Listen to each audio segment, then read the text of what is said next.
Food was comfort, Queeny had told them. She believed unequivocally in the healing power of a simple home-cooked meal. There was peace to be found over a candlelit table. And so, after Queeny had sobbed unashamedly into Tina's shoulder, after Tina and Queeny had had a long, heartfelt discussion on their living room couch, after Newt had gone to feed his creatures and make sure they were well looked after, the three of them had gathered in the Goldsteins' kitchen. The two sisters were now working on the food, both of them gathered near the sink facing the wall. The quiet sounds of a chopping knife on wood and the delicate clinking of cooking utensils floated over to Newt as he endeavored to set the table. Candles lit, the magizoologist turned to the cabinets, and with a swish and a flick, plates rose into the air and began to drift to their places at the table. And then it struck him, quite literally. An unforgiving bolt of agony that drove its way down his spine, and for just a moment, he was back in the subway tunnel, breathing in the dirt and the grime and the smoke and the crackling, searing ozone. The world was ablaze in blue and white, the very universe afire with torturous tendrils of electric fury and... crash! The tinkling canopy of breaking ceramic brought him back to the Goldsteins' pleasant and decidedly electric-free apartment. The plates he had been smoothly levitating onto the dinner table were now in pieces on the floor, and Newt found that he had placed a hand on the table to keep himself upright. Swallowing, he turned to look at the sisters, surreptitiously removing his hand from the table. Tina was quite perceptive, and it wouldn't do to have her notice that. Thankfully, the witch in question seemed to have missed it. She was only watching him in slight surprise, as if dropping the plates had been a normal, if somewhat unexpected, accident. It was Queeny, however, that Newt had to worry about. The blonde was standing stiffly erect, staring at him with wide eyes that glinted in the dim apartment lights. Her knuckles were white from her grip on her wand, the momentarily forgotten loaf of bread she had been levitating, bumping softly against the kitchen cabinet. The magizoologist had no doubt that Queeny now understood what had happened in the subway tunnels. "So sorry," Newt muttered, looking away and turning his attention to the dishes on the floor. With a simple flourish of his wand, they were repairing themselves and resuming their gentle journey to the kitchen table. He looked up and grinned reassuringly at Tina, who smiled back fondly and returned to preparing their meal. But her sister remained motionless, watching him carefully, deciding. She opened her mouth to speak. "Please," Newt breathed, soft enough so that only Queeny would hear. He tried to infuse that one word with all of the sincerity and urgency he was feeling, and all the reasons for wanting Tina to remain unaware rushed through his mind in a steady stream. "I'm fine, I promise. There's nothing to worry about. Tina doesn't need to know. She's stressed enough. She's had too much bad news. A good night's sleep and it'll only be a memory." Something in his voice, or perhaps his thoughts, seemed to placate Queeny. Though perhaps still a shade paler than normal, she followed her sister's example and turned back to the food as well. But not before casting Newt a quick look that could only mean, "We'll talk later." With both sisters safely facing the other direction, Newt slumped soundlessly into the nearby chair. He ran a hand through his hair, taking deep, steadying breaths. The pain had faded with the memory, but it was nonetheless disconcerting. He hoped it wouldn't happen again. At least he was fairly sure it wouldn't. But even if it did, he was positive that a restful sleep would heal him up just fine. He was a magizoologist, he'd had worse. Hadn't he? "Okay, your napkins," he muttered under his breath, watching as they zoomed obediently to the table.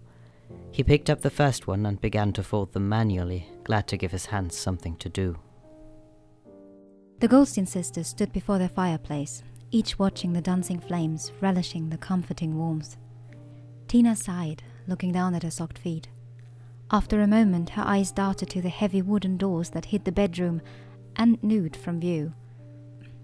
"Good idea," Queeny agreed quickly, although her sister hadn't spoken.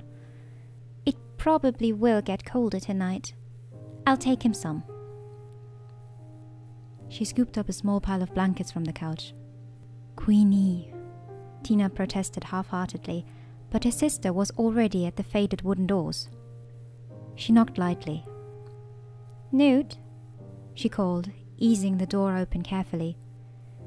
The wizard was seated on the same bed he had occupied before, a hand resting on one of the clasps of his suitcase. He looked up at her approach. "It's going to get cold tonight," Queeny explained a bit louder than necessary, so that her voice floated over to Tina in the other room. "I thought I'd bring you some blankets," she continued, slipping through the door and shutting it behind her. "Thank you," Newt replied gratefully, polite smile curving the corners of his lips. Queeny strode forward, set the blankets at the foot of his bed and frowned.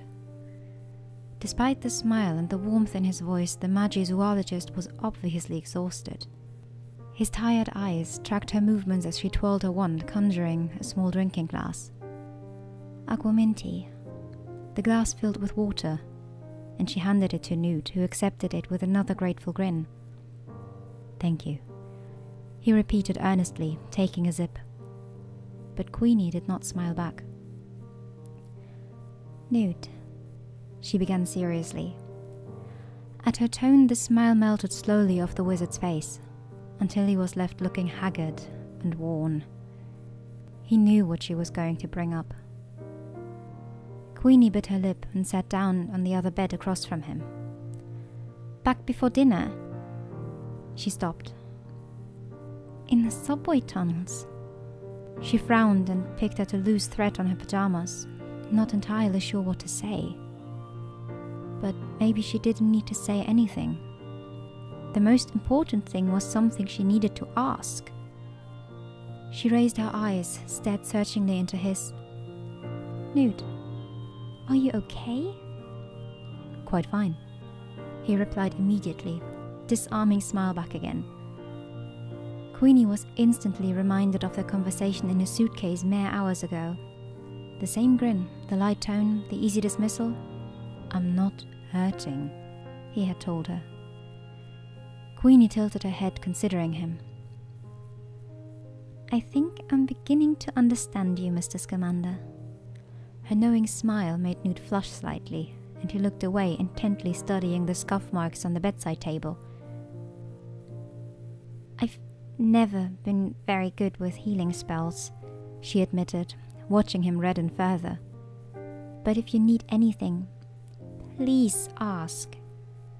There are bandages in the bathroom cabinet, as well as a few medicinal potions ingredients. I'm sure you've got a cauldron in your workshop, right?" A quick nod from Newt, so fast she almost missed it. Queeny grinned, encouraged. "Good," she said. "I guess you know how to take care of yourself by now anyway, with all the dangerous creatures you work with. Jacob told me you worked with dragons," she relished. Newt looked up at her, surprised, and it was a moment before her words caught up with her.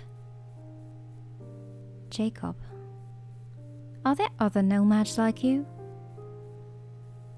His wide grin, his eager willingness. One last kiss. The rain. Queenie's eyes welled with tears, and she brushed them away quickly. "Sorry," she murmured. But when she looked up, Newt's eyes were red-rimmed as well. "I'm sorry too," he said. They sat like that in silence for a while, and Queeny cast her mind around for a happier thought. They had all experienced quite enough sadness and pain in the last several hours. "Newt," she spoke up suddenly. She had almost forgotten the other thing she had wanted to tell him. "Tina told me about..." She faltered, swallowed hard. The execution."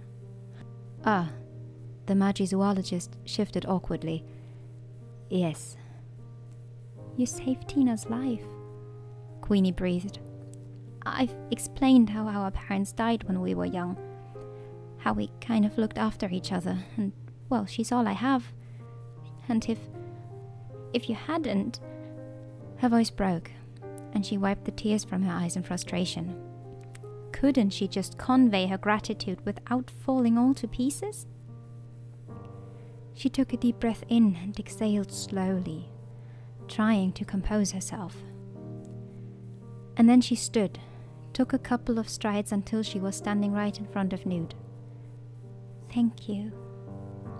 "It was really all because of Pickett," he explained, blushing. "My bow truckle.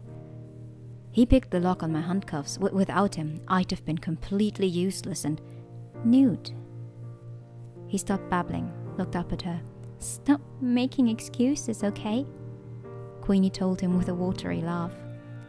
"You saved her." She met his eyes and held his gaze, trying to show him just how deep her appreciation was. Mere words could never explain it. She leaned forward, grasped his forearms in her hands. "Thank you," she repeated. He must have felt her sincerity, because this time he only nodded in acceptance. "You're welcome," he said. Queeny smiled in response, and then stood up, strolling slowly to the door. She stopped with her hand on the doorknob, turned back to face him. "Good night, Mr. Scamander." "Good night, Miss Goldstein."